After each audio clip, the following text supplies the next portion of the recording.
Código Chávez, de la abogada venezolana americana Eva Colman, especialista en la República Bolivariana de Venezuela.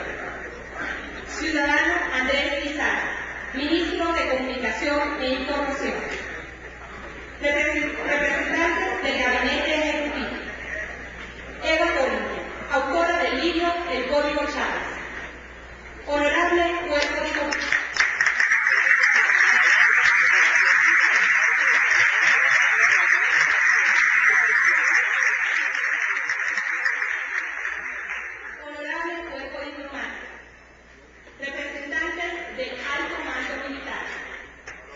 Distinguidas personalidades, representantes de los medios nacionales e internacionales e intelectuales, personal del Ministerio de Comunicación e Información, señoras y señores. Enseguida, palabras del ciudadano Samuel Moncada, ministro de Educación Superior.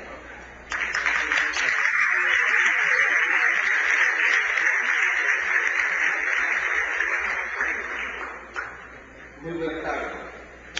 Muchísimas gracias por asistir, por aceptar la invitación de venir a este lugar a celebrar la presentación del libro de Eva, El Código Chávez descifrando la intervención de los Estados Unidos en Venezuela.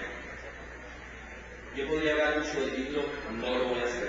Lo que me han hecho es que haga una introducción histórica acerca de las relaciones entre Venezuela y los Estados Unidos y entre los Estados Unidos y América Latina en general, que sirvan como contexto para interpretar este libro tan importante que estamos presentando hoy.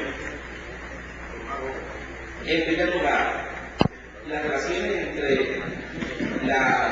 imperio inglés, los imperios coloniales, el imperio inglés y el imperio español, que fueron muy conflictivas, lamentablemente se reprodujeron en las relaciones entre las repúblicas herederas de los ingleses y las repúblicas herederas de los españoles.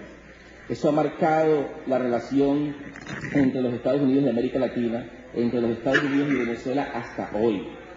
El hecho de que hace 2 días el director de la CIA decía que él preveía en los próximos meses problemas en su patio trasero, tiene que ver con eso. El modo en que siguen viendo América Latina es como su patio trasero. Los ingleses fueron un imperio que venía creciendo en el mismo momento en que el imperio español venía decreciendo. El imperio español era como el hombre enfermo de Europa, mientras que el imperio inglés estaba canibalizando pedazos cada vez más grandes del imperio español. Eso marcó el nacimiento de los Estados Unidos en la relación con sus vecinos. Estados Unidos, que promovía la igualdad del género humano, solo promovía para aquellos que fueran blancos, hombres y que nacieran dentro de los Estados Unidos. Los que eran mujeres o negros o nacían fuera de los Estados Unidos no pertenecían a ese género humano que habla la Declaración de Independencia norteamericana. La República Norteamericana, lamentablemente, nace como una república, pero al mismo tiempo como una república imperial, como una república con ambiciones de crecer a costa de sus vecinos. Y así lo hizo a partir del propio nacimiento, que es la primera república moderna, en finales del siglo XVIII. En 1776 se declara la independencia, en 1787 se firma la Constitución norteamericana. Desde ese mismo momento, los Estados Unidos ven como una presa fácil sus fronteras, y lo primero que atacan son las fronteras españolas del continente norteamericano. Así lo hacen con la Luisiana española, así lo hacen con la Florida española, y ven la guerra de independencia de las colonias españolas como una oportunidad para apropiarse de más territorios de las antiguas colonias españolas, y no como una oportunidad para expandir la libertad en el mundo. Es muy, pero muy importante, porque durante la guerra de independencia los Estados Unidos declararon una neutralidad activa. Eran neutrales frente a las partes en conflicto, pero se aprovechaban de las dos partes vendiéndole armas a cualquiera de las dos partes, y cuando hubiera debilidad se aprovechaban quitándole territorio. Así lo hicieron con Florida, por ejemplo, en 1819, y lo hicieron a cambio de no reconocer a las nuevas repúblicas independientes que se declararan contra España. Así lo hicieron también en el caso de Cuba, cuando hubo un plan para independizar, para liberar a Cuba desde México, desde Venezuela, por las dos partes en el año 1825, Estados Unidos se opuso firmemente a la independencia de Cuba porque pensaba que Cuba o permanecía española como parte de un imperio decadente o tenía que ser norteamericana, nunca como parte de una nación independiente y libre.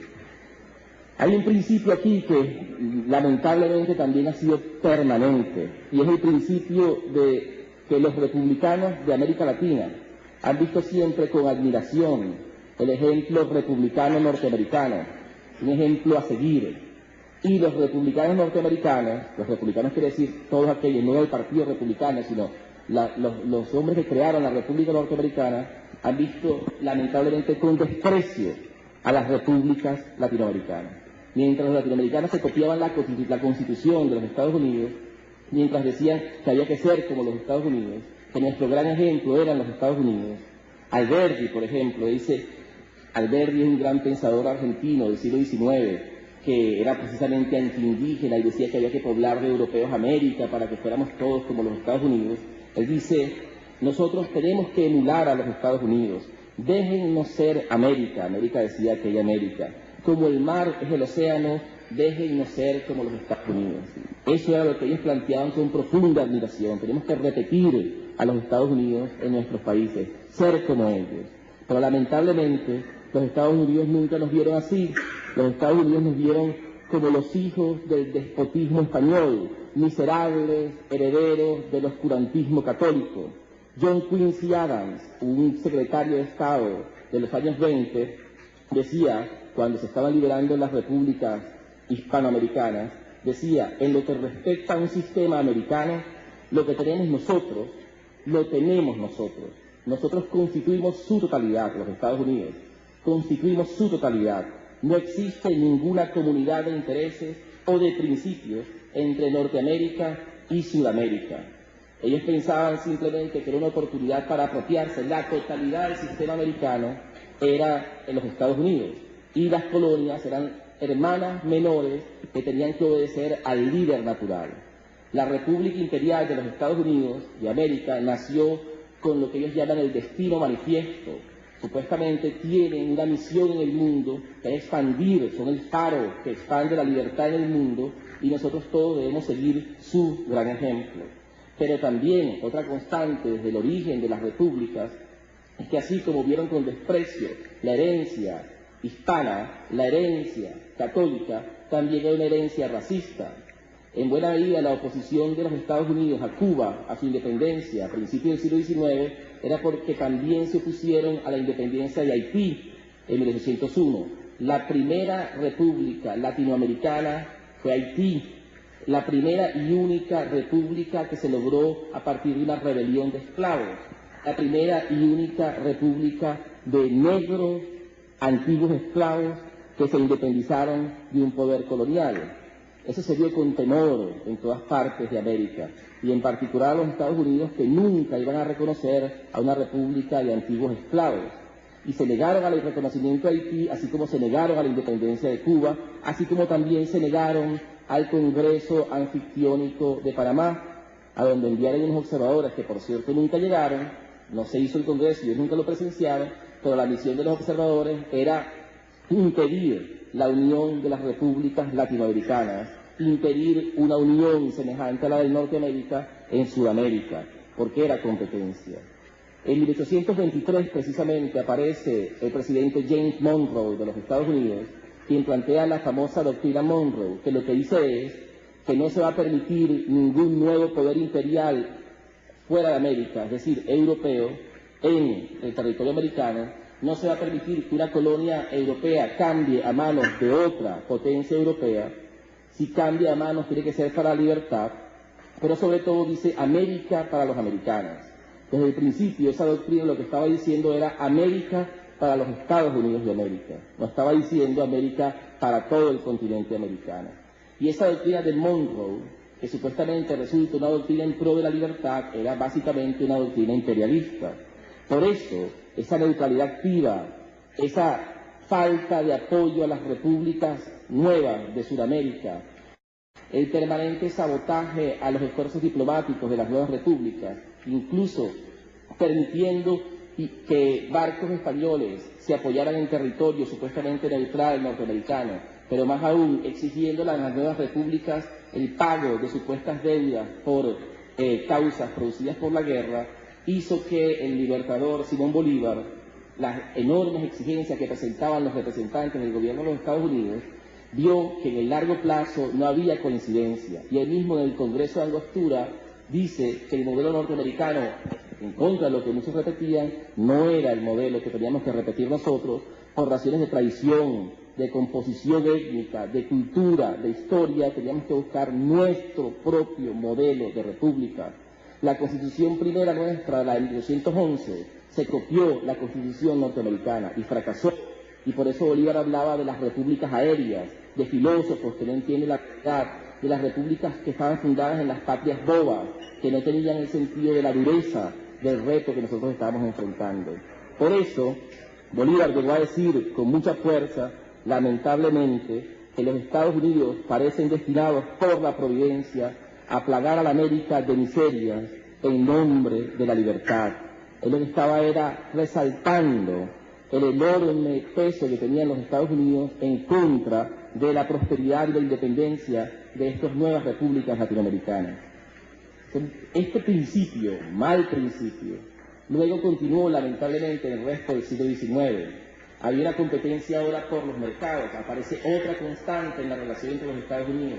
Ya no nada más la admiración frente al desprecio, sino también ver a la América Latina como un mercado cautivo, una fuente de materias primas estratégicas para el crecimiento y una fuente también de venta para que le compren sus productos manufacturados. Entonces empieza el conflicto entre los Estados Unidos apenas creciendo y el imperio británico, que era el gran imperio del siglo XIX, por controlar los mercados latinoamericanos, que comienza a principios del siglo XIX y es todo el siglo XIX y todo el siglo XX una constante. Controlar mercados en América Latina, controlar materias primas en América Latina.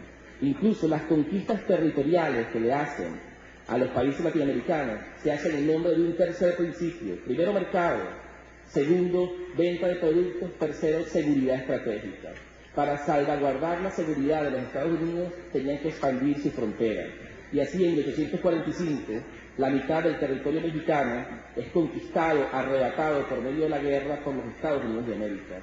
Todo lo que hoy es Texas, Arizona, Nuevo México, California, Nevada, Oregon, todo eso era territorio mexicano. A partir de esta hora, serán difundidos mensajes Mexicana, y se lo quitaron en una guerra de agresión a los Estados Unidos de México. Lo que quiero decir es que buena parte de la prosperidad de los Estados Unidos se hizo sobre la expansión de la frontera, sobre la usurpación y la conquista de territorio de pueblos indígenas y sobre la usurpación y la conquista de territorio de pueblos y naciones latinoamericanas independientes. Ya después de la Guerra Civil Norteamericana viene un nuevo auge, la nueva expansión de la República Imperial. Y ahora se habla del nuevo imperio que se basa en sus relaciones hacia América Latina en una doctrina, el monroísmo. Por el monroísmo resulta que es el panamericanismo. El panamericanismo es que todos estamos unidos, pero realmente estamos sentados en una mesa, como muchos lo han definido, casi como a la OEA hoy, una mesa, un gato sentado con muchos ratones en la misma mesa. Y aquí lo que se establece es una relación de absoluta dependencia en cuanto a mercados, en cuanto a venta de productos, e incluso dependencia cultural. La admiración de América Latina, que parece que fracasó en el siglo XIX, las repúblicas latinoamericanas todas, excepto quizá la Argentina, parece que han fracasado, mientras que la gran república norteamericana sigue siendo el modelo. Pero un modelo que funcionaba de la rapiña de los productos y los territorios latinoamericanos. En 1895, en el caso específico de Venezuela, previamente con Guzmán Blanco hubo momentos de tensión y de ruptura, pero en 1895 Estados Unidos salva a Venezuela de que el imperio británico le quite otro pedazo quizás más grande del territorio de Guyana, pero no lo hace por Venezuela ni por el nombre de la libertad, lo hace para establecer el principio de que el territorio de América tiene que sacarse las manos de potencias europeas y que en América Latina gobierna es los Estados Unidos. El presidente McKinley casi que hace una declaración muy agresiva, muy hostil al Imperio Británico, y lo que dijo es: este territorio es mío, no me lo toquen.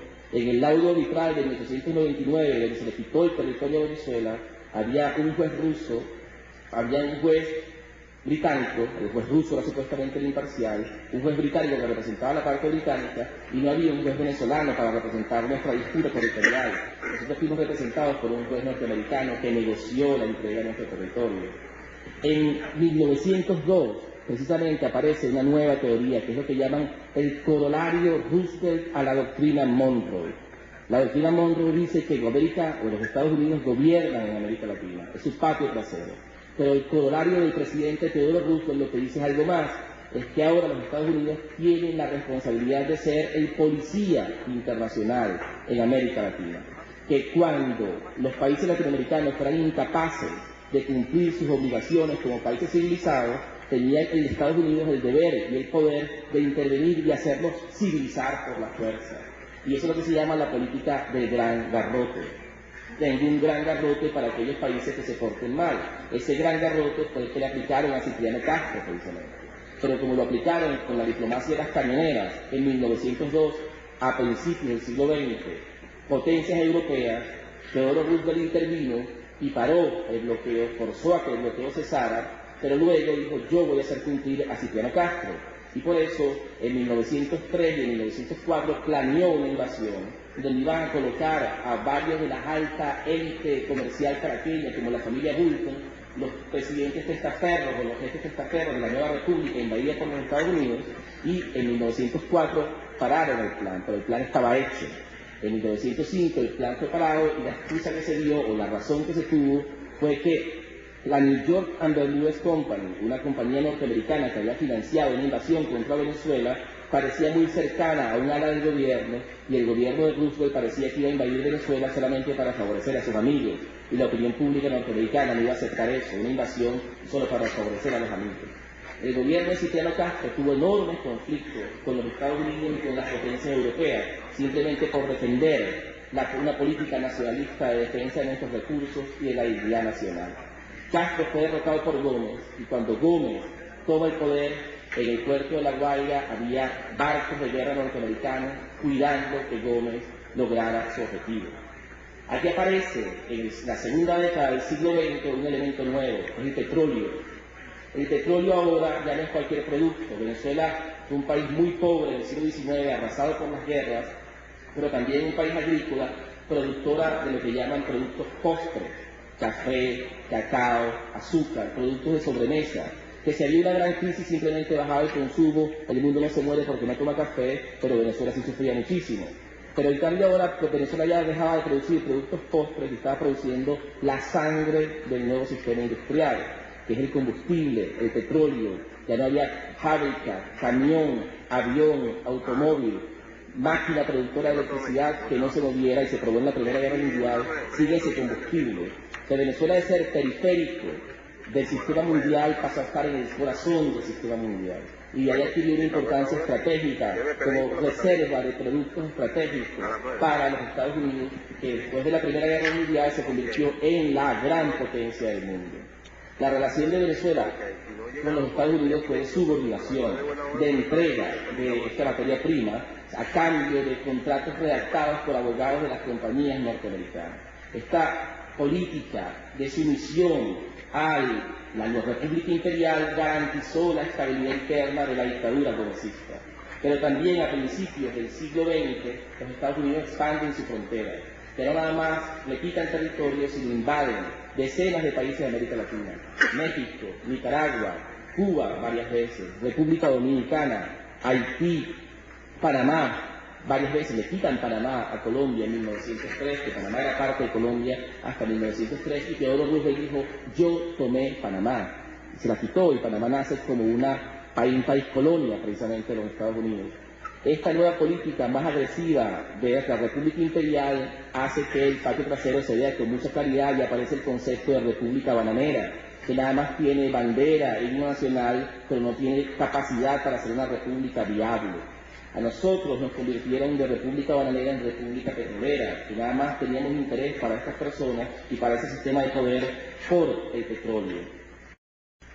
las relaciones de Venezuela con Estados Unidos y América Latina en el siglo XX, con la Segunda Guerra Mundial, el petróleo otra vez adquiere una enorme importancia para ganar el esfuerzo de guerra, y Venezuela vende petróleo muy barato, sin ningún tipo de conflicto, garantizar la paz en Venezuela para que produjera una gigantesca bomba de gasolina, eso es lo que es Venezuela, en los ojos de muchos norteamericanos. Una gigantesca bomba de gasolina donde no se paran automóviles y los grandes barcos a recoger combustible para llevar para las industrias de la costa este norteamericana. Y en los años 50 aparece un nuevo elemento, la Guerra Fría. El componente de la Guerra Fría hace que los Estados Unidos ahora ya no nada más se aseguren los recursos estratégicos o los mercados cautivos, sino el control político a través de dictaduras militares. Y aparece la Internacional de las Espadas, y casi toda América Latina se cubre de dictaduras militares apoyadas precisamente por el gobierno de los Estados Unidos. El presidente Pérez Jiménez, el general Pérez Jiménez, fue condecorado con una de las grandes órdenes medallas de la libertad del Congreso norteamericano en el año 1956. Y aquí en Venezuela, en el aula magna, la inauguración del aula magna, precisamente de la Universidad Central de Venezuela, se hizo una gran conferencia panamericana donde se justificó la invasión a Guatemala con el presidente Castillo, que fue derrocado, Jacobo Arbenz fue derrocado por el gobierno norteamericano, y desde acá se apoyó esa invasión. Es decir, América Latina estaba toda sumida en una guerra contra el comunismo, pero el comunismo era cualquiera que pidiera igualdad racial, que pidiera distribución de las tierras, que pidiera igualdad en el salario.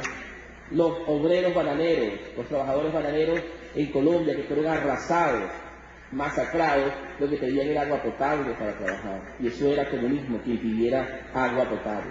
Lo que estamos hablando acá es una profunda intervención de los Estados Unidos en todos los asuntos de las pequeñas repúblicas, y un control que era una neocolonia. No eran las colonias tradicionales como las españolas, sino colonias de nuevo tipo. En los años 60, la lucha contra el comunismo en Venezuela en particular, junto con una política que se llamó la Alianza para el Progreso, usó al gobierno de Rómulo de Tancur, los gobiernos de Acción Democrática, como un ejemplo de lo que era democracia, para ponerlo al gobierno de Cuba, la Cuba socialista de Fidel Castro, y sin embargo entonces ahora la contención de Cuba en el Caribe debía ser Venezuela. Esa política se mantuvo en los años 70 y en los años 80. Venezuela tiene F-16, grandes aviones de combate, uno de los más modernos, porque supuestamente era para enfrentarnos a Cuba en caso de una guerra. Nos usaban como peones y nos metían en el cuento de que éramos una subpotencia regional encargados de cuidarle el patio trasero a los Estados Unidos. En los años 90, al final de la Guerra Fría, viene una política que es la de disolver los ejércitos latinoamericanos y convertirlos en policías, y establecer un solo mercado que tiene como centro al gobierno y a la sociedad norteamericana. Son acuerdos comerciales, el famoso ALCA, que tienen como único centro la economía norteamericana, y todos somos dependientes de él. Fracasó el ALCA, pero han firmado pequeños ALCAs, tratados bilaterales, muchos ALCAs pequeños con cada país, que se ata a la economía norteamericana por las próximas 2 décadas, si acaso, en la visión del desarrollo del futuro. Con el 11 de septiembre del año 2001 cambia la situación. La etapa clintoniana de Bill Clinton de los años 90, de crecimiento y casi de amistad hacia América Latina, frena y comienza una etapa mucho más agresiva. El presidente Bush, a partir del año 2001, inicia ahora sí una serie de cambios que son fundamentales para entender la nueva relación con América Latina. Ya no queremos que América Latina se desarme, ahora queremos que América Latina se arme. Ahora metemos dinero en el Plan Colombia, ahora metemos dinero en el Plan Patriota. Ahora también queremos que cada país tenga su pequeño ejército para que nos ayude en nuestras conquistas imperiales en otras partes del mundo. Ahora queremos que El Salvador o República Dominicana o la misma Venezuela manden tropas a Irak, o manden tropas a Filipinas, o manden tropas a Colombia, que lo tenemos más cerca. Ahora que somos la mano de obra barata militarizada para las tareas militares del imperio, que no quiere llamar a la recluta en su propio país y quiere usar a soldados pobres de América Latina.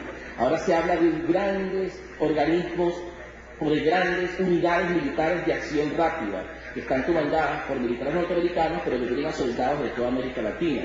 Ahora se habla de seguridad estratégica, que no es nada más la seguridad en cuanto a ataques terroristas, sino seguridad económica. donde las reservas petroleras de Venezuela son consideradas parte de las reservas estratégicas de Estados Unidos en el conteo del petróleo de las próximas décadas. Ahora se habla también de que la soberanía nacional es una cosa del pasado, es una cosa que pasó de moda. Ahora todos tenemos que integrarnos en un solo mercado y en una sola gran república, que es la República Imperial Norteamericana. Sin embargo, nos siguen tratando con desprecio, siguen aprobando órdenes que permiten asesinatos de presidentes extranjeros, siguen pidiéndonos que a sus tropas, cuando estén en nuestros territorios, le garanticemos la inmunidad en caso de que ellos cometan atrocidades contra nuestros propios pueblos. Siguen diciendo que hay una política de entrega de prisioneros a países donde puedan ser torturados para que no se apliquen las leyes norteamericanas. Así lo hicieron en Guantánamo, en Cuba. Usaron a Guantánamo, un pedazo de tierra cubana, como un pedazo donde podían torturar y mantener sin debido proceso y sin juicio a cientos de prisioneros porque supuestamente ahí no estaban las leyes norteamericanas. Siguen haciendo peticiones indignas a nuestros países y siguen considerándonos su patio trasero. Ese es el contexto, un contexto de agresión, un contexto donde no respetan las soberanías y donde ellos consideran que sus intereses valen sobre todo los intereses del resto de las repúblicas pequeñas. Un país que cree en la guerra preventiva, un país que cree que los organismos internacionales no tienen sentido, que no cree en las Naciones Unidas, que usa a la Organización de Estados Americanos como martillo para destruir a sus enemigos, como en el caso de Haití, que lo hizo hace poco, el año pasado, y nadie dijo nada. Un país que usa su enorme poder económico para callar a los países de Centroamérica porque lo chantajea diciéndole que si no va a devolverle a millones de sus conciudadanos que están viviendo en los Estados Unidos. Un país que chantajea a grandes países como México con tratados de inmigración y hace declaraciones groseras contra México, y la zanahoria que le ofrece es que te voy a dar un tratado permitiendo que los pobres de tu país puedan entrar a mi país. Es decir, una relación que es muy parecida a la de hace 200 años. Es decir, hay una línea permanente de agresión, de desprecio. Esto no tiene por qué ser así siempre. Esto es lo que estamos sufriendo nosotros. Pero si la respuesta que nosotros damos es como la de Alberti, déjennos ser como los Estados Unidos, déjennos ser como Puerto Rico, déjennos ser como ustedes, la respuesta histórica que hemos recibido de ellos es desprecio tras desprecio. Solamente una respuesta digna, una respuesta unida de América Latina, solamente una respuesta fuerte que permita un trato donde nos veamos a los ojos, no de grande a pequeño, sino de tú a tú, de ojo a ojo, de respeto a respeto, de república a república, de democracia a democracia, es lo que nosotros, en nuestra generación, que nos tocó vivir hoy en Venezuela y en América Latina, aspiramos. Respeto para Venezuela, respeto para América Latina.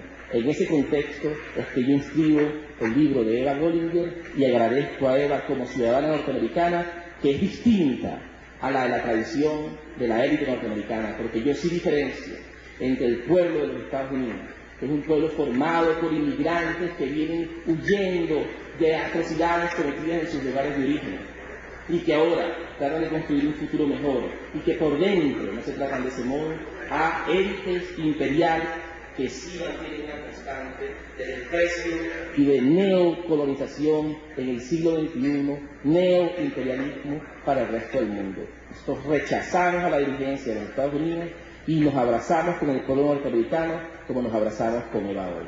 Muchas gracias.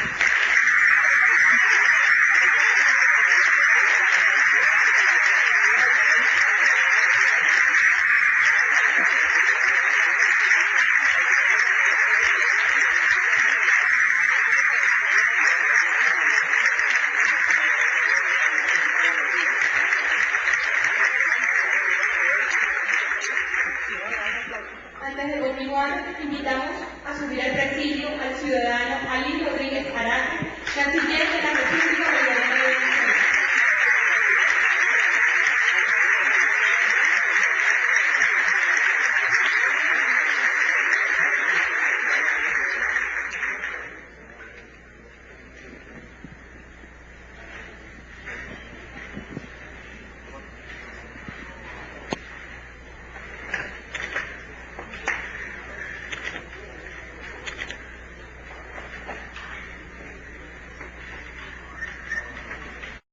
continuación, presentación del libro El Código Chávez, a cargo del ciudadano José Vicente Rangel, vicepresidente ejecutivo de la República Bolivariana de Venezuela.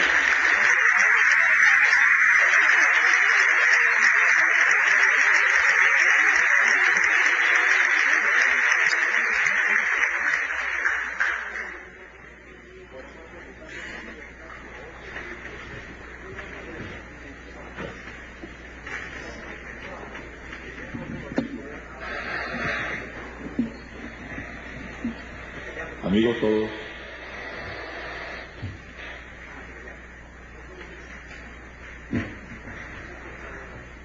después de la excelente introducción de Samuel Moncada, yo sí voy a hablar del libro de Eva Goldin. Eva Goldin escribió este libro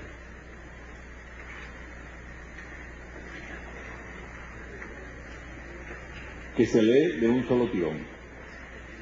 Creo que el mejor elogio que se le puede hacer a un libro es que uno lo lea sin poderse despegar de él. Lo leí el sábado pasado. Y bueno. Y cuando lo terminé, me comuniqué con el presidente y le dije: este testimonio es de una importancia extraordinaria para el país.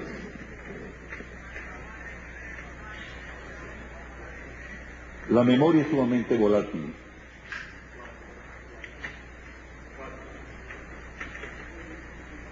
Y uno que ha estado inmerso en todos los episodios últimos del país,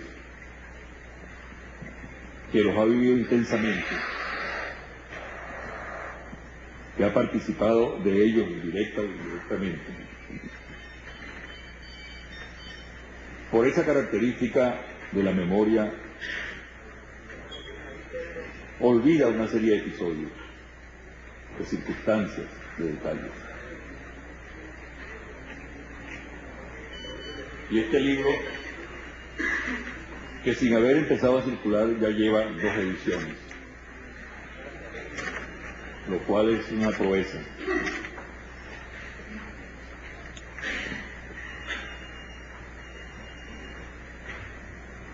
Debiera ser de obligatoria lectura para todos los venezolanos.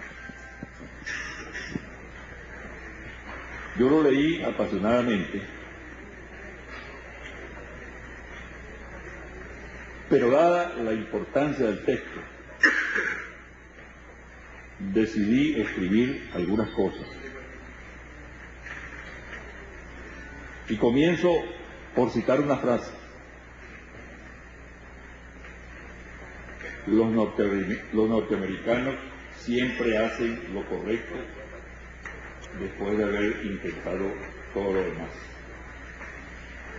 Esta frase no es Samuel Moncada, por Dios. Es de Winston Churchill. Así, por ejemplo, Colin Powell pidió disculpas por lo sucedido en Chile 30 años después de que el gobierno norteamericano organizara el golpe sangriento contra el presidente constitucional Salvador Allende.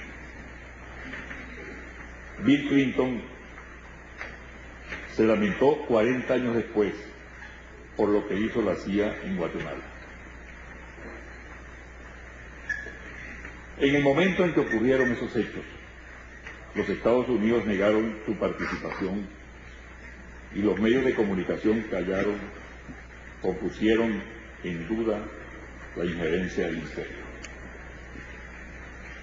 Siempre los norteamericanos hacen lo correcto, piden disculpas, pero después de haber hecho todo lo demás. Ejemplos: Chile, Guatemala, Santo Domingo, Panamá, Nicaragua, Haití, Grenada y todo lo demás. Es la intervención cruel violatoria del derecho internacional y de la soberanía nacional. Y décadas después vienen las disculpas. Viene la desclasificación de los papeles secretos. Este libro de Eva Gollinger es un recordatorio alucinante de lo que Venezuela vivió durante los años 2001 a 2003. Es un libro que impedirá que pasados los años un gobierno norteamericano pida disculpas por lo ocurrido, cubierto hasta ese momento por el velo del silencio. Es en esencia un libro contra la amnesia, contra la fragilidad de la memoria. Es en síntesis un libro para adelantarse al futuro y no llegar fatalmente con una venda en los ojos ante esto. Es increíble, pero resulta más fácil olvidar que recordar cuando se trata de malos recuerdos. Por eso la importancia de luchar contra el olvido, papel que cumple a cabalidad Eva Gollinger en este libro. ¿De qué se trata? ¿Qué es este libro? ¿Un testimonio? ¿Un relato? ¿Un reportaje? ¿Una novela? Este libro lo resume todo. Es un libro síntesis en el que se mezcla el contacto con la cruda realidad, con la sensación de estar sumergidos en la ficción. Una combinación de realidad-ficción con ficción-realidad. Aburre escuchar la lista de intervenciones norteamericanas en el mundo y en la región. Este es un riesgo que se corre, al igual que la opinión muy difundida de que se trata de hechos ocurridos en el pasado, en contextos históricos distintos. Justamente esa es la trampa, o el anticódigo tramposo del imperio y sus recursos alienantes. Primero, el olvido o el rechazo al mal recuerdo. Segundo, el aburrimiento ante la repetición de una estadística ritual. Tercero, el pasado como algo estático e irrepetible. Las respuestas son estas, las del Código Liberador, es decir, las del Código Chávez. Primero, se impone rescatar el recuerdo para evitar lamentables repeticiones. Segundo, no hay ritual estadístico cuando se trata de la vida de los pueblos, porque cada hecho tiene tipicidad y características propias. Tercero, el pasado, en vez de ser irrepetible, es recurrente. Ejemplos: Guatemala, Chile, Panamá, Brasil, Nicaragua, Bolivia, Argentina, Uruguay. En todos esos episodios está la huella del imperio, la peculiaridad de sus invasiones, las operaciones encubiertas, la desestabilización o el magnicidio. En el caso que nos ocupa, es decir, Venezuela, el Código Chávez de Eva Gollinger es algo así como una gran lupa que nos permite ver en detalle lo sucedido durante estos años. Es la revelación de lo que todos padecimos y vivimos directamente, pero diluido en el tiempo, tamizado por la luma mediática. El acierto de la autora está en darle relieve a través de una narración tensa, sostenida y esencialmente veraz a un tema controversial, sometido a una feroz manipulación por los poderes fácticos, tanto nacionales como mundiales. Gollinger acierta porque su trabajo lo realiza con rigor investigativo, por su audacia para hurgar por la habilidad para describir y caracterizar situaciones, por la capacidad para ensamblar, por el dominio del tema y el impecable estilo periodístico. El resultado no podía ser otro que la descarnada revelación de toda la trama conspirativa urdida contra Venezuela. Todo ello bien sustentado en testimonios irrefutables, provenientes de los propios actores, de los personajes comprometidos con la subversión, por lo que en el hipotético caso de comparecer ante estrados se le podría aplicar aquello de que a confesión de parte relevo de pruebas. En el libro está claramente establecida la conjura militar, 11 de abril, económica, 2 de diciembre, civil, los partidos involucrados, e internacional, todo lo que conocemos al respecto. La verdad que brota de tan exhaustiva y bien documentada investigación es esta. Al igual que en el pasado, hoy en día, el origen del conflicto al que han sido llevados los venezolanos está en la actitud adoptada por el gobierno norteamericano. Este ha sido el promotor de la confrontación inspirada en la circunstancia de que para ese gobierno los países de la región no tienen derecho a ser soberanos. Es el gobierno de Bush quien está detrás de la agresión que a diario se produce, de hecho y verbalmente. Esta es una verdad absoluta, rotunda, que no requiere demostración. La oposición interna no cuenta para nada. En los episodios vividos solo ha funcionado con el estímulo exterior, como ocurrió el 11 de abril y el 2 de diciembre del 2002. La oposición interna fue mero instrumento mercenario en el más amplio sentido de la palabra. Dato esto sobre el cual el libro de Gollinger arroja un poderoso chorro de luz. En cada episodio vivido por los venezolanos durante estos años, el dinero del gobierno norteamericano fue determinante, ha sido el combustible, el estímulo, sin el cual la estabilidad democrática y constitucional del país jamás se habría visto afectada. Por cierto, sería interesante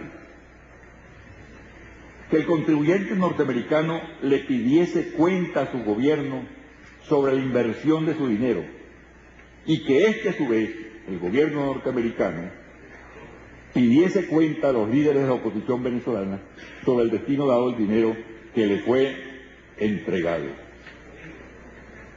Porque, entre otros, Roger Noriega dijo que Estados Unidos había gastado mucho dinero en Venezuela. ¿Dónde están los reales? Cabría preguntar apelando a la famosa frase de la Cuarta República. Este libro fue escrito para que nadie coma cuentos, para que nadie diga que nada sabía acerca de lo ocurrido, lo que está ocurriendo y lo que puede ocurrir en el país. A partir de este libro, nadie es inocente porque nadie puede alegar ignorancia o desconocimiento. El libro está concebido para que ningún alto funcionario del imperio dentro de 10 o 20 años se disculpe por haber agredido a un país llamado Venezuela, escudado tras la excusa del desconocimiento de los hechos y de las responsabilidades del gobierno de Bush. En este libro están retratados de cuerpo entero los hechos y los responsables. Si aprendemos la lección que emana de este libro, escrito por una norteamericana mucho más próxima que Condoleezza Rice a los valores que inspiraron a los fundadores de los Estados Unidos, que tanto impresionaron a Alexis Tocqueville, el imperio no se saldrá esta vez con la suya. La autora, por cierto, le da una lección de patria y de dignidad a ese liderazgo venezolano, entre comillas, cipayo y consular, que tan deplorable papel cumple y que la autora retrata con implacable crudeza.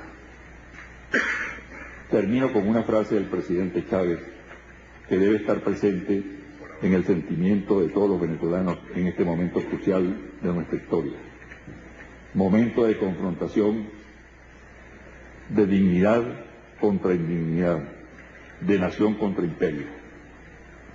Comillas, no descansaremos hasta romper todas las cadenas que oprimen a nuestro pueblo, las cadenas del hambre, la miseria y el colonialismo. Esta patria será libre o nosotros moriremos en el intento de liberarla. Que así sea. Muchas gracias. Las palabras del vicepresidente de la República, José Vicente Rangel, y luego de haber también escuchado al ministro de Educación Superior, Samuel Moncada, quien como historiador ha hecho el preámbulo al edificio de este libro, el Código Chávez, descifrando la intervención de los Estados Unidos en Venezuela, cuya autora es la abogada venezolana norteamericana Eva Gollinger. Palabras de la ciudadana Eva Gollinger, autora del libro El Código Chávez.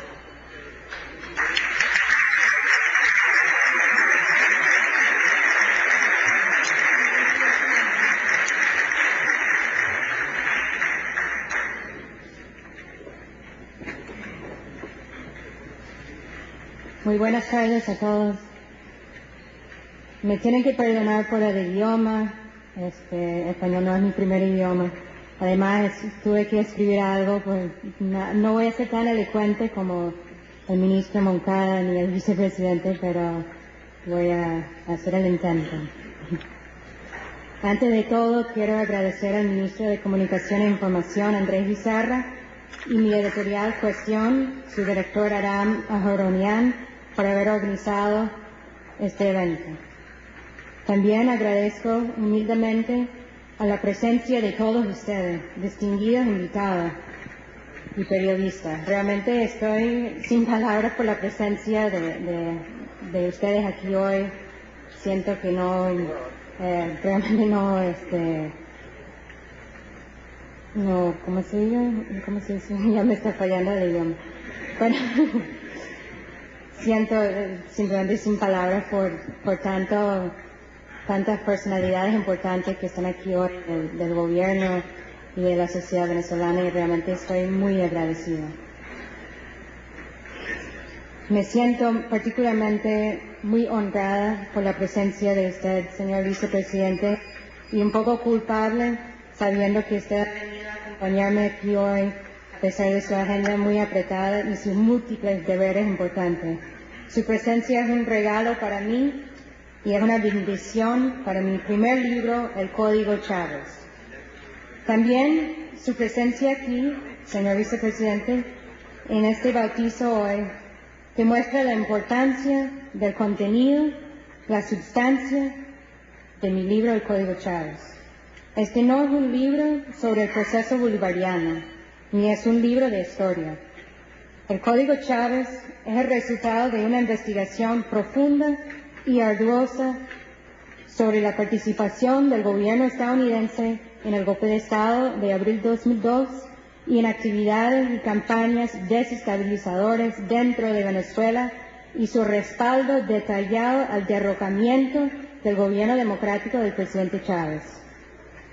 También quiero agradecer, hay dos ediciones del libro, como mencionó el vicepresidente, la venezolana que estamos bautizando hoy y esta edición cubana que se bautizó hace unas semanas en la Feria del Libro en Santiago de Cuba. Agradezco el apoyo del gobierno cubano en la traducción de este libro, porque originalmente lo escribí en inglés, y el Instituto del Libro Cubano fue muy generoso en realizar la traducción de este libro y de publicar esta otra edición. Así, con dos ediciones en español, seguro que van a ver suficiente para que lleguen a todos ustedes y todo el pueblo, espero. Terminé escribiendo el texto para este libro el 31 de diciembre de 2004, había decidido que ya era hora de publicar formalmente estas pruebas, evidencias y análisis que yo había recopilado a través de mi investigación. Pero quisiera aclarar y advertir algo aquí hoy sobre este libro y sobre mi investigación. El Código Chávez se presenta pruebas contundentes y análisis hecho por mi persona sobre esta intervención. Pero la investigación mía no termina aquí. Sigo lo mismo, sigo con la investigación y, bueno, pienso publicar un nuevo libro muy pronto, ya que hay bastante pasando de qué escribir. El Código Chávez es mi primer libro y es el primero sobre los resultados de esta investigación.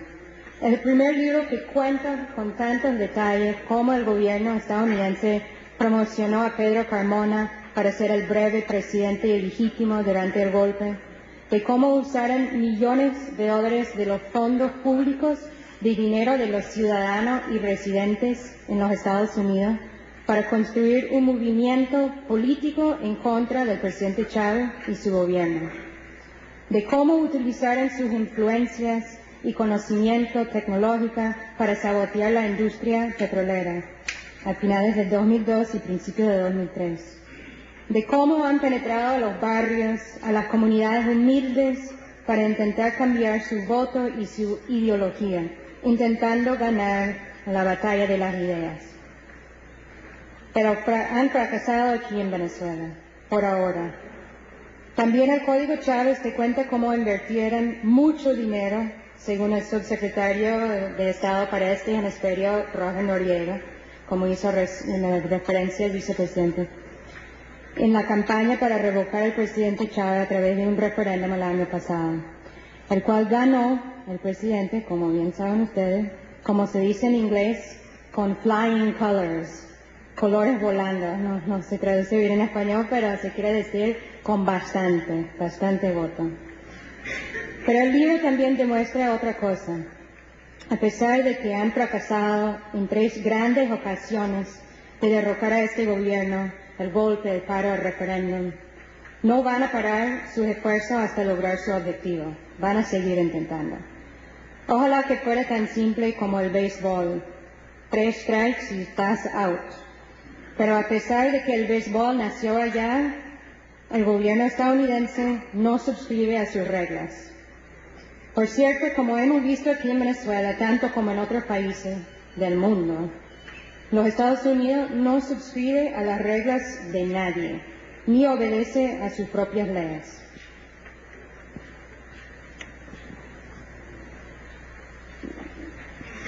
La ley que estableció el National Endowment for Democracy, la entidad que financia partidos y grupos antichavistas aquí en Venezuela, dice claramente que no puede esa entidad financiar ni a partidos políticos ni a campañas políticas. Pero aquí el libro evidencia con pruebas contundentes, incluso pruebas que los propios Estados Unidos, el gobierno de los Estados Unidos, me suministraron, que financiaron a Primero Justicia, Proyecto Venezuela, ADE, COPEI, MAS, casi todos los partidos clasificados como opositores hoy en día. Y asúmate, la organización que promovió la campaña para tener un referéndum revocatorio. Y como bien afirmó el señor Roger Noriega, 2 semanas antes del referéndum, el gobierno invirtió mucho dinero en esa campaña. Así que no hay respeto para ninguna ley, no es solamente aquí en Venezuela. Durante el principio de los años 90, un profesor, William Robinson, un estadounidense, completó una investigación meticulosa sobre la intervención de los Estados Unidos en Nicaragua durante los años 80.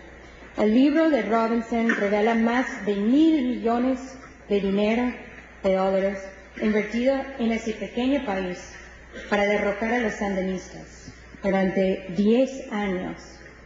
10 años. Son muy persistentes. Bueno, sabemos el caso de Cuba, que son casi 50 años, y son múltiples billones de dólares, trillones de dólares.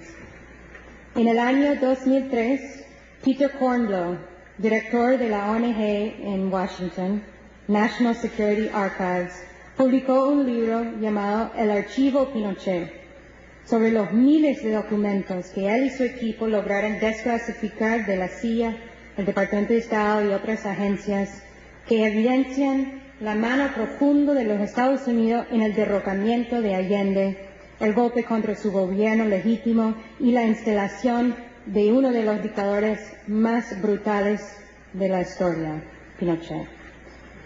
Hoy tenemos el Código Chávez, un libro con más de 100 páginas de documentos desclasificados, una selección de más de 4.000 documentos que he obtenido.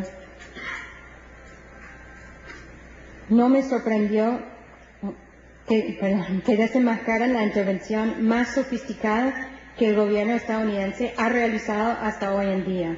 Y eso lo digo porque lo que está pasando aquí en Venezuela no es como Nicaragua, y no es como Chile, no es como Haití, ni Panamá, ni Granada, ni los múltiples países, ni Cuba, que se pueden nombrar Brasil, Irán, Guatemala. Aquí en Venezuela hay una intervención muy sofisticada, muy penetrada en la sociedad. Están utilizando métodos y estrategias que han aprendido durante décadas de estas intervenciones, de los grupos chavistas dentro de los Estados Unidos. No me sorprendió cuando me contactó para avisarme que iba a publicar algo sobre mi persona, acusándome de haber cometido un crimen, algo totalmente falso, totalmente. Soy abogada y obedezco la ley, además defiendo la ley. Pero a ellos no les importa la verdad. Son viejas tácticas para intimidar y asustar a personas que no temen enfrentar y hacer pública la verdad. Y traje el artículo para demostrar, porque ayer viniendo a Venezuela anoche, pasé por Miami y me lo compré.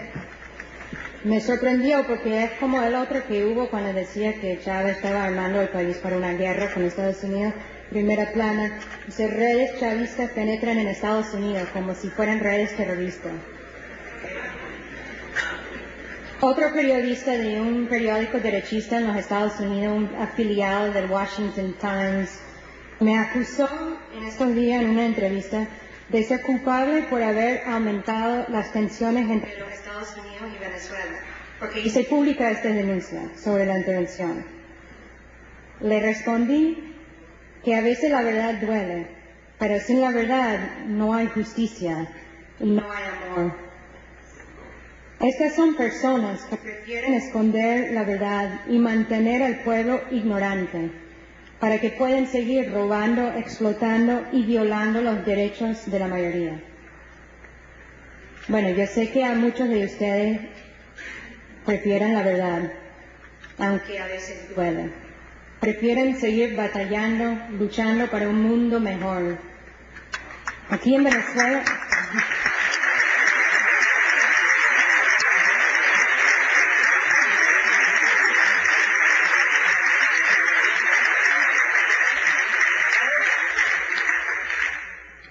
Aquí en Venezuela hay un gobierno y una mayoría que ha demostrado una tremenda determinación y disposición para seguir en esa batalla.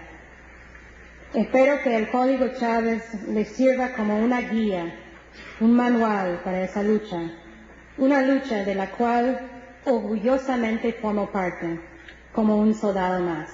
Muchas gracias.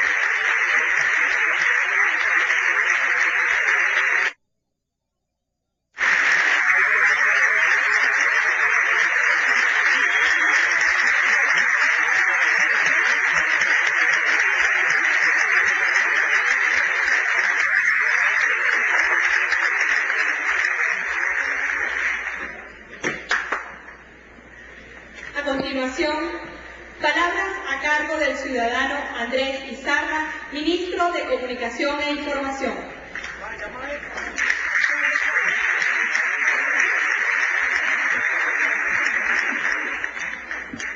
No, yo voy a ser muy breve. No tengo más que agregar realmente las brillantes exposiciones que hemos escuchado. Quería, primero dar los agradecimientos a las manos que han hecho posible la edición del libro. Primero que nada a Eva. A Eva la conocí cuando era parte de los Círculos Bolivarianos de Nueva York, hace ya varios años. Y juntos trabajamos en aquel desierto que conseguimos después del sabotaje petrolero, que era la embajada venezolana en Washington. Y Eva nos ayudó en ese momento desde hacer traducciones, asesoría legal, todo tipo de ayudas que en ese momento requeríamos para recomponer la presencia de Venezuela en los Estados Unidos y nuestro trabajo diplomático en ese país. Luego quería agradecer a alguien que no está entre nosotros, que es el embajador Bernardo Álvarez. El embajador Álvarez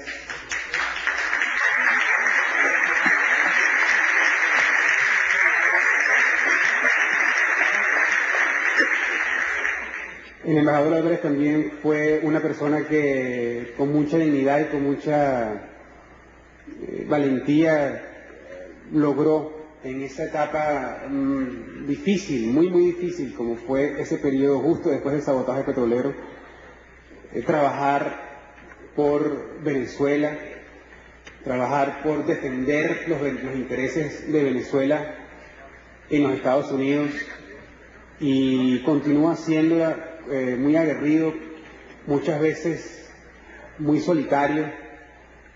Y desde aquí le mandamos el apoyo y el esfuerzo y sobre todo nuestro compromiso moral con esa misión tan ardua que tiene el embajador Álvarez ahorita en Washington, en momentos donde la situación que describe Eva en el Código Chávez no ha cesado. Hemos denunciado una nueva campaña de agresiones políticas que coincide con una campaña mediática que tiene su réplica en los lacayos de los medios locales. Lo hemos dicho, lo hemos denunciado públicamente, lo podemos volver a decir. El Universal, el Nacional, arremeten de nuevo contra el pueblo venezolano, haciéndose eco de estas matrices que de los Estados Unidos están construyendo como un esfuerzo por aislar a Venezuela de la región. Yo obviamente esperaba la arremetida de la canalla ilustrada al servicio de estos medios este domingo. Obviamente fui sujeto de ella. Hace 2 domingos fui sujeto de una agresión de ese tipo. El vicepresidente me llamó preocupado por algunos artículos que habían salido en mi contra. Nosotros no vamos a cesar en nuestro esfuerzo de denunciar públicamente este tipo de agresiones y esta campaña mediática.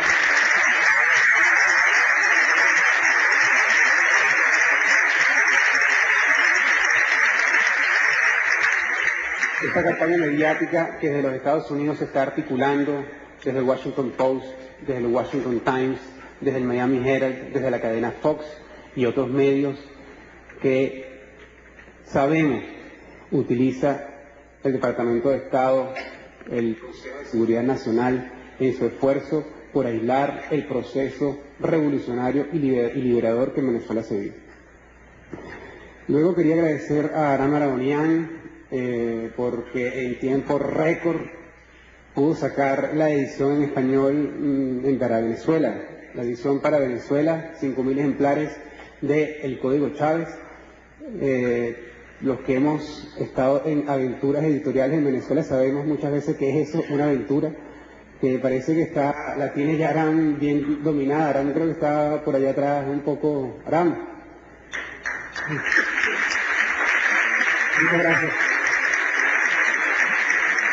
El Código Chávez se incorpora dignamente a la serie de libros iluminadores que de otra forma no pudieran aparecer para los lectores venezolanos.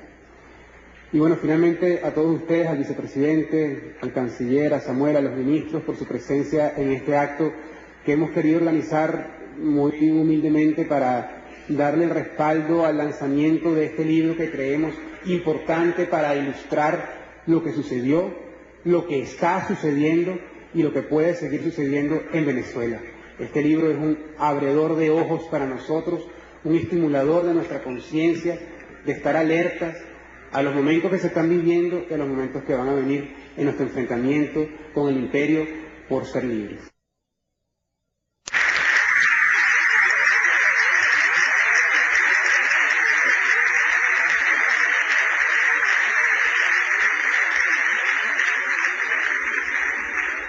Seguidamente, invitamos a todos los miembros del presidio a realizar el bautizo del libro El Código Chávez.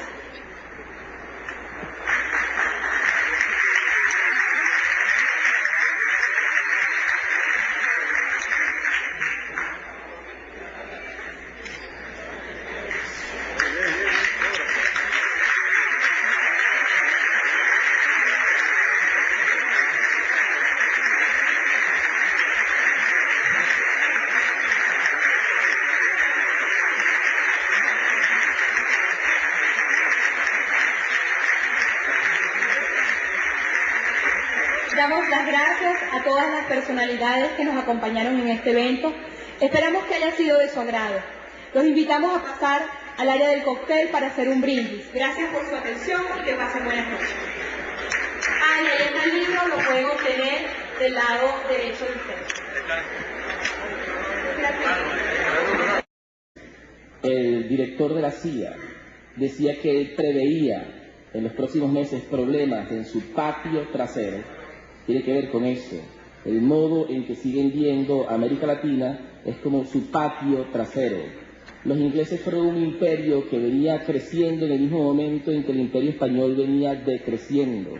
El imperio español era como el hombre enfermo de Europa, mientras que el imperio inglés estaba canibalizando pedazos cada vez más grandes del imperio español.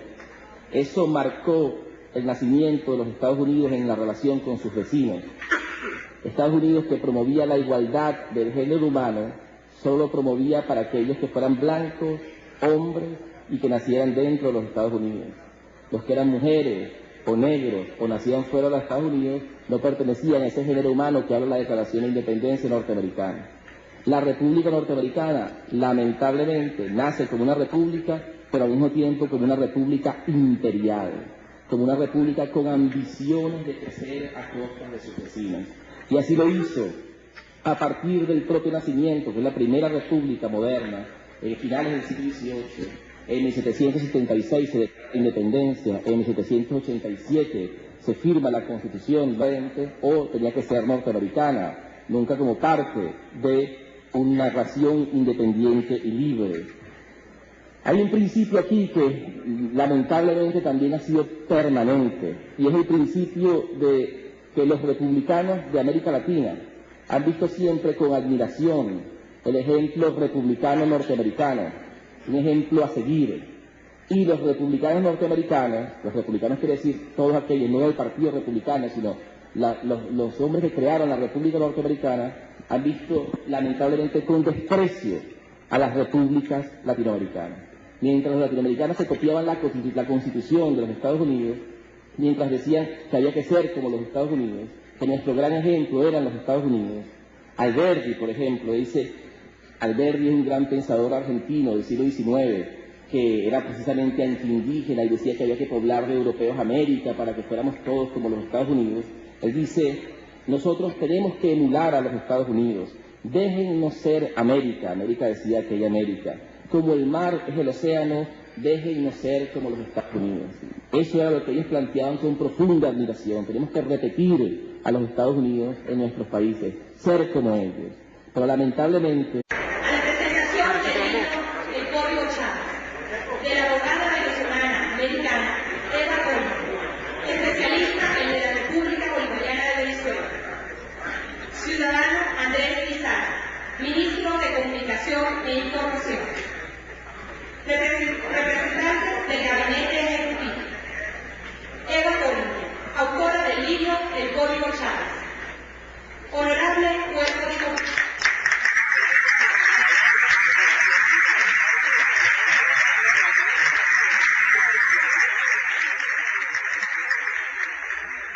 Honorable Cuerpo Diplomático.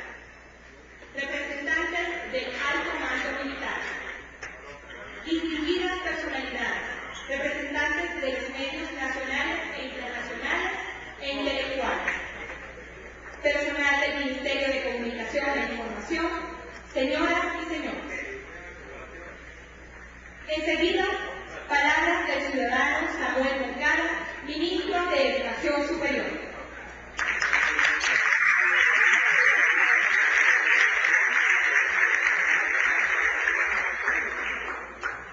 Muy buenas tardes. Muchísimas gracias. Norteamericana. Desde ese mismo momento, los Estados Unidos ven como una presa fácil sus fronteras. Y lo primero que atacan son las fronteras españolas del continente norteamericano. Así lo hacen con la Luisiana española, así lo hacen con la Florida española, y ven la guerra de independencia de las colonias españolas como una oportunidad para apropiarse de más territorios de las antiguas colonias españolas, y no como una oportunidad para expandir la libertad en el mundo. Es muy, pero muy importante porque durante la guerra de independencia los Estados Unidos declararon una neutralidad activa, eran neutrales frente a las partes en conflicto, pero se aprovechaban de las dos partes vendiéndole armas a cualquiera de las dos partes, y cuando hubiera debilidad se aprovechaban quitándole territorio. Así lo hicieron con Florida, por ejemplo, en 1819, y lo hicieron a cambio de no reconocer a las nuevas repúblicas independientes que se declararan contra España. Así lo hicieron también en el caso de Cuba, cuando hubo un plan para independizar, para liberar a Cuba desde México, desde Venezuela, por las dos partes en el año 1825, Estados Unidos se opuso firmemente a la independencia de Cuba porque pensaba que Cuba o permanecía española como parte de un imperio de por asistir, por aceptar la invitación de venir a este lugar a celebrar la presentación del libro de Eva, el Código Chávez descifrando la intervención de los Estados Unidos en Venezuela.